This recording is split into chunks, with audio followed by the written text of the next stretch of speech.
آؤ ترجمہ اور تفسیر سے قرآن پاک سمجھیں۔ الصلاۃ والسلام علیک یا سیدی یا رسول اللہ، الصلاۃ والسلام علیک یا سیدی یا نبی اللہ، مولا صلی وسلم دائما ابدا علی حبیبک خیر خلق کلہم، یا رب صلی وسلم دائما ابدا علی حبیبک خیر خلق کلہم۔ آج سے اللہ کی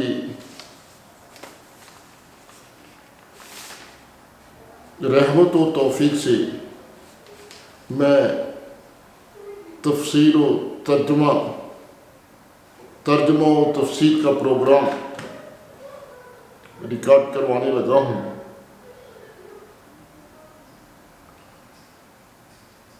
اس سے پہلے میں نے صرف تجویدی قواعد کے بارے میں اسباق ریکارڈ کروائے اور ان کو مکمل طور پر سننے کے لیے میں محترم قاری عبد المجید صاحب اور ان کی پوری ٹیم کا مشکور ہوں، جنہوں نے میرے اسباق کو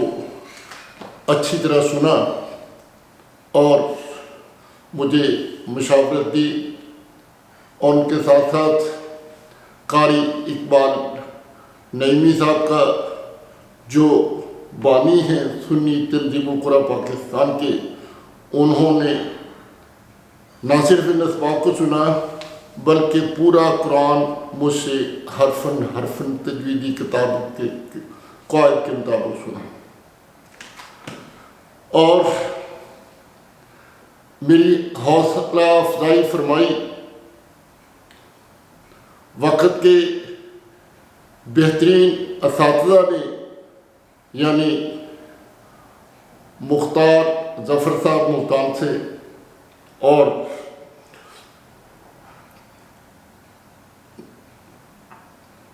مختار صدیقی صاحب لاہور سے، اور اس پروگرام کو انوار عرفان القرآن کورس کو سیکھنے میں مجھے شفقت و عنایت حاصل رہی۔ محمد شریف کمالوی صاحب کی، جنہوں نے مجھ پر نہایت مہربانی کرتے ہوئے اس کلاس میں داخلہ دیا جس میں 40 سے زائد طالب علم تھے، اور اللہ کے فضل و کرم سے اور میرے اساتذہ استاد شریف کمالوی صاحب اور حافظ سید رضا بغدادی صاحب کی کاوشوں سے میں نے پہلی پوزیشن حاصل کی تھی۔ اس کے بعد میں نے اس کو پورے قرآن پاک کو اس معلم عرفان القرآن کورس، جو کہ 1 سپارے پر محیط ہے، جس میں صرف 1 سپارے کا ترجمہ و تفسیر دی گئی ہے، اس میں تجویدی قواعد بھی ہیں، 1 مہینہ 1 سپارہ پڑھانے میں کم از کم 3 مہینے لگتے ہیں، اور اس کے بعد پھر ایسے بچے جمع ہوتے ہیں کہ ہر بچہ جو پڑھنے والا ہے وہ تجوید سے پڑھتا ہے اور اس کا ترجمہ کر کے سناتا ہے۔ میں اس کی تصحیح کرنے کی کوشش کرتا ہوں، اور جو میں نے اس میں دیکھا کہ پورے قرآن پاک کو پڑھتے ہوئے ہر سپارے میں 15 سے 20 الفاظ ایسے ہوتے ہیں جن کے معنی ڈکشنری سے یا قرآن مترجم قرآن پاک سے دیکھنے پڑتے ہیں، باقی سارے کے سارے معنی ہم خود کر لیتے ہیں، کیونکہ اس کے اندر قبلہ حافظ سید رضا بغدادی صاحب نے گرامر جو کہ میں نے بھی چونکہ مدرسے کا جنرل سیکرٹری ہوں، اس مدرسے کا جنرل سیکرٹری 18 سال میں رہا ہوں، جس سے علم حاصل کرنے والے بچے نہ صرف پاکستان کے ہر شہر میں معلم ہیں بلکہ بیرون ملک بھی پڑھانے کی ذمہ داریاں ادا کر رہے ہیں۔ پہلے 9 سال تو جیسے بھی تھے، اگلے 9 سالوں میں تجوید پڑھاتا رہا ہوں اس مدرسے میں، اس لیے تجویدی قواعد کے اجرا میں مجھے کوئی دقت پیش نہیں تھی۔ اب چونکہ معلم عرفان القرآن کورس کیا اور اس کو پڑھایا، اس کے پڑھاتے ہوئے جو کچھ میں نے حاصل کیا ہے اس کی بنا پر اب میں انشاءاللہ یہاں پر آپ کے سامنے اپنی پوری کوشش سے، اپنی پوری طاقت سے پیش کرنے کی صحیح کروں گا، کوشش کروں گا، جسارت کروں گا۔ پھر بھی میں نہ عالم ہوں، نہ قاری ہوں، نہ عالم ہونے کا دعویٰ کیا ہے، نہ قاری ہونے کا دعویٰ کیا ہے، مگر الحمدللہ لاہور کے داتا دربار کورس کے موقع پر جہاں مجھے یہ بتایا گیا تھا کہ یہاں 5000 قرآن اعظام بیٹھے ہیں اور تم 40 روزہ پروگرام کی افادیت بیان کرو، تو میری اس 40 روزہ پروگرام کو افادیت بیان کرنے میں جو صرف 10 منٹ لگے، ان 10 منٹوں میں پوری تنظیم جو قاری غلام رسول صاحب کو 2 سال سے منا رہی تھی وہ اس بات کو نہیں تسلیم کر رہے تھے، میرے صرف 10 منٹ کی تقریر نے ان کو مائل کیا اور انہوں نے کہا یہ پروگرام تو 20 دن کا ہے سارا، اس لیے میں نے یہ 19 دن کے پروگرام ریکارڈ کروائے ہیں۔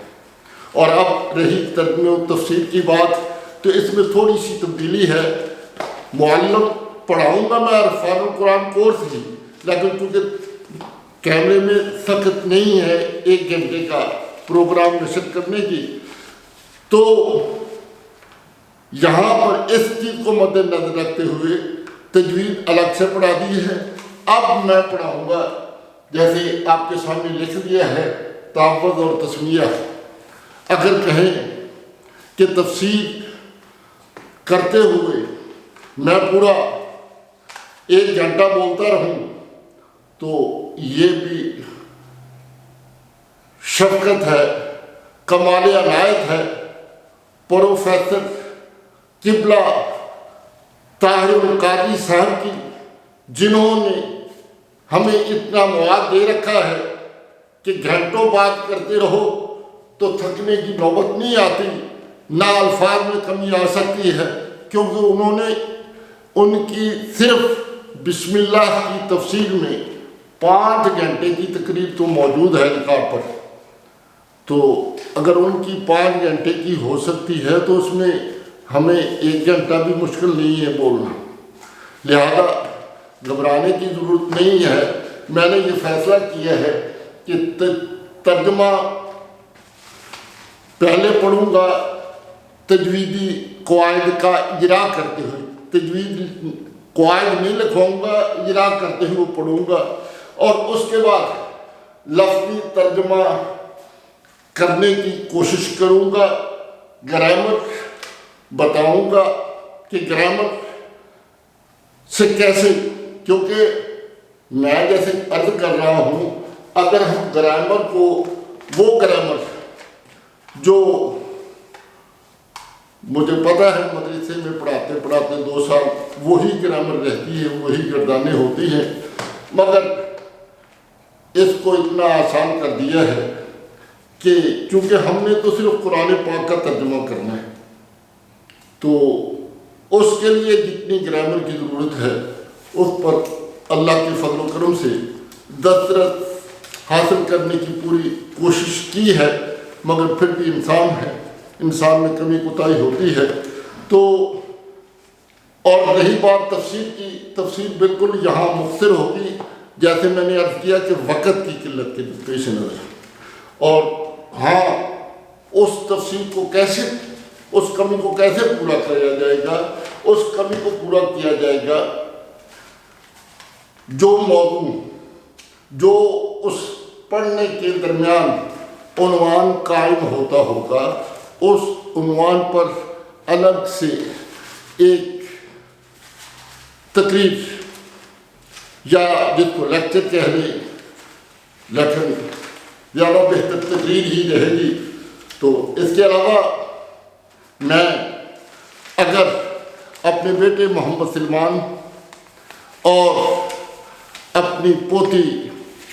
ہما نور کا شکریہ ادا نہ کروں تو یہ بھی بخیلی ہوگی، کیونکہ میں جب ان سے ملنے آیا تو انہوں نے کہا ابو آپ نے بہت پڑھایا ہے لوگوں کو، کچھ ہمیں بھی پڑھا دے۔ میں نے کہا بتاؤ؟ انہوں نے کہا کہ پڑھانا یہی ہے کہ آپ ہمارے کیمرے کے سامنے آئیں گے، آپ بولیں گے، جو کچھ ہمیں حاصل ہو جائے گا ٹھیک ہے، باقی ہم اس کو نیٹ پہ چڑھا دیں گے۔ تو وہاں سے یہ ہوگا کہ کچھ گاہے بگاہے جب ہمیں یاد آئے گا کھول کے دیکھ لیں گے اور پڑھ لیں گے، اور جو بھی اس کو سنے گا وہ کچھ نہ کچھ تو دین کے بارے میں، قرآن پاک کے پڑھنے کے بارے میں جان جائے گا۔ تو اس لیے میں محمد سلمان اور ہما نور کا بھی مشکور ہوں، جنہوں نے نہ صرف مشورہ دیا بلکہ ہر وقت اس تیاری میں رہتے ہیں کہ کب ابو کیمرے کے سامنے آئیں اور ہمیں قرآن پاک پڑھنا سکھائیں۔ تو دیکھیے شروع کرتا ہوں اللہ کے پاک نام سے، جس نے مجھے یہ ہمت و توفیق عطا فرمائی کہ میں نے قرآن پاک کو نہ صرف خود پڑھا بلکہ دوسروں کو پڑھانے کی کوشش بھی کی۔ تو اب میں اپنے طریقہ تعلیم کے مطابق جو میں نے عرض کیا ہے انشاءاللہ صحیح کروں گا، اور چونکہ وقت کو ملحوظ خاطر رکھنا ہے اس لیے مختصراً کام ہوگا، باقی انشاءاللہ آپ کے مشورے شامل رہیں گے، کیونکہ میں جانتا ہوں کہ مختار ظفر صاحب اور ان کی اہلیہ بہت بڑے معلم ہیں، اور وہ مجھ سے پیار بھی بہت کرتے ہیں، اور وہ میرے اسباب کو سن کر مشورہ بھی دیتے ہیں۔ اسی طرح مختار صدیقی صاحب بھی میری بات سنتے ہیں، اور سننے کے بعد وہ جو اسلوب بیان ہوگا اس میں جو کمی کوتاہی ہوگی وہ بیان کریں گے۔ رہے شریف کمالی صاحب جو کہ میرے استاد ہیں اس پروگرام میں، ان کی بڑی شفقتیں ہیں، ان کی بڑی عنایتیں ہیں، اور رضا بغدادی صاحب تو الحمدللہ میرے پاس لاہور میں موجود ہیں، جب جی چاہتا ہے میں وہاں جا کر ان سے ملاقات بھی کر لیتا ہوں، اور ان سے جو کمی کوتاہی ہوتی ہے اس پر استفادہ بھی حاصل کر لیتا ہوں۔ تو آگے آج کا سبق شروع کرتے ہیں۔ اعوذ باللہ من الشیطان الرجیم، بسم اللہ الرحمن الرحیم۔ تو یہ دیکھیے الف ہے، الف کے اوپر زبر آ جاتی ہے تو کیا بن جاتا ہے حمزہ۔ حمزہ کہاں سے ادا ہوتا ہے؟ حلق کے اقصائے حلق سے، یہاں سے حلق کا وہ حصہ جو سینے کے قریب ہے اسے حمزہ اور ہا ادا ہوتے ہیں، عین اور ہا وصل حلق سے ادا ہوتے ہیں، یہ اور یہ رہا۔ واو ہونٹوں کے ناتمام گول کرنے سے ادا ہوتا ہے، زال سا زال زور سنایا نوک زبان سنایا کے کنارے سے با ہونٹوں کے تار حصے سے اللہ اس میں دلالت جو ہے اگر اس سے پہلے زیر آ جائے تو یہ باریک پڑا جائے گا، اگر زبر یا پیش ہو تو اس کو پور پڑیں گے، یعنی کہ باللہ، اب یہاں ہم باللہ پڑھیں گے، باللہ نہیں کریں گے، آگے پھر میم ہونٹوں کے خشک حصے سے نون سنایا ربائی انیاب کے مسوڑے اور زبان کا کنارہ شین کو ادا کرتے وقت آواز منہ کے اندر پھیل جائے گی، شین کے اوپر شاد ہے تو نون کو شین پر زور سے لگائیں گے، نش، اور آگے یا لین ہے، شاید یا لین، وہ یا ساکنے سے پہلے زبر ہے، تو حروف مستعلیہ خصہ دو تین تیس میں سے ہے، اس کو پٹ پڑیں گے، نون اور را کو پھر پٹ پڑیں گے کیونکہ را کے اوپر زبر ہے، اور جیم شین یا غیر مدہ درمیانی زبان درمیانی تالو سے ادا ہوتے ہیں، اور یا ساکنہ سے پہلے زیر ہے، اس لیے یہ یا مدہ کی ہوئی یہاں وقف کریں گے تو وقف مد بنے گی عارض وقفی۔ اسی طرح با اوپر یہ بتا دیا تھا، یہ وہی با ہے، سین زا سین صاد کو ادا کرتے ہوئے نوک زبان ثنایا اولیاء اور ثنایا سفلیٰ کے قریب کر کے تیز سیدھی کسی آواز سے میم کی بات ہو گئی کہ ہونٹ شفوی حصے سے، اور اللہ کا نام باریک پڑا جائے گا کیونکہ اس کے پہلے حرف کے نیچے زیر ہے، ملّہ ہرّہ ہا، اور پھر را پور ہوگی ہا وسط حلق سے، پھر میم کے اوپر زبر ہے، زبر بھی کھڑی، المدیۃ الصغیریہ رحمٰن الرحیم، نون کے بعد پھر را ہے اور شادی ہے تو یہ پور بھی پڑا جائے گا اور زور سے لگے گا، حیم، ہاور سے حلق سے نکلنے کے بعد یہ یا مدہ بنی اور وقف کرنے کی صورت میں وقف مد عارض وقفی بھی ہوئی، تو اگر یہاں پر ہم وقف نہیں کریں گے ملائیں گے تو پھر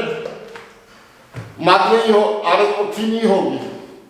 حرف مدہ پڑا جائے گا، جیمی بسم اللہ الرحمن الرحیم۔ تو اب آئیے اس کے ترجمے کی طرف ترجمہ کرتے ہوئے ہم دیکھیں گے، اعوذ، آ میں حمزہ ہے، حمزہ سے کیا پتہ چلتا ہے؟ حمزہ تا یا نون اتین، حمزہ تا یا نون اگر کسی کلمے سے پہلے ہوں تو اس کا مطلب یہ ہے کہ یہ فعل مضارع ہے، تو اعوذ پناہ چاہنا، تو چاہتا ہوں، پناہ چاہتا ہوں، با کا ترجمہ یہ حروف ہے، حروف میں سے ہے با، تو اس کو ساتھ اور سے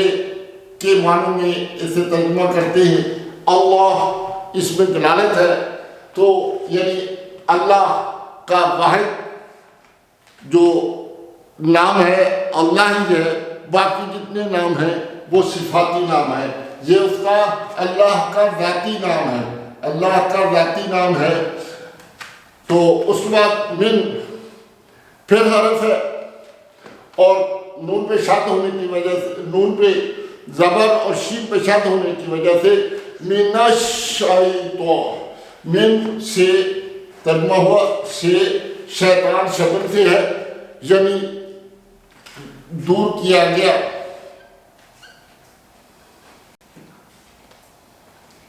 یا دتکارا ہوا، دتکارا ہوا،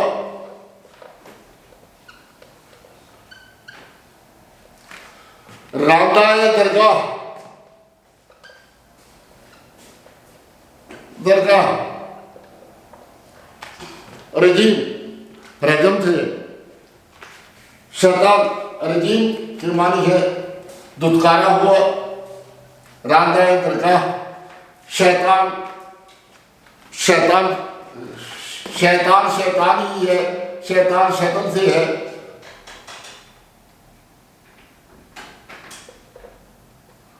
شیطان کو شیطان ہی کہیں گے، فساد کرنے والا، گمراہی پھیلانے والا شیطان سے ہے، اور رجیم دتکارا ہوا، راندہ درگاہ اپنی محفل سے اٹھایا ہوا۔ شیطان کو شیطان کہتے ہی اسی لیے ہے کہ وہ اللہ کی بارگاہ میں بہت مقبول تھا، مگر رجیم ہوا، رجیم ہوا کہ اس نے اللہ کے نافرمانی کی اور نبی کی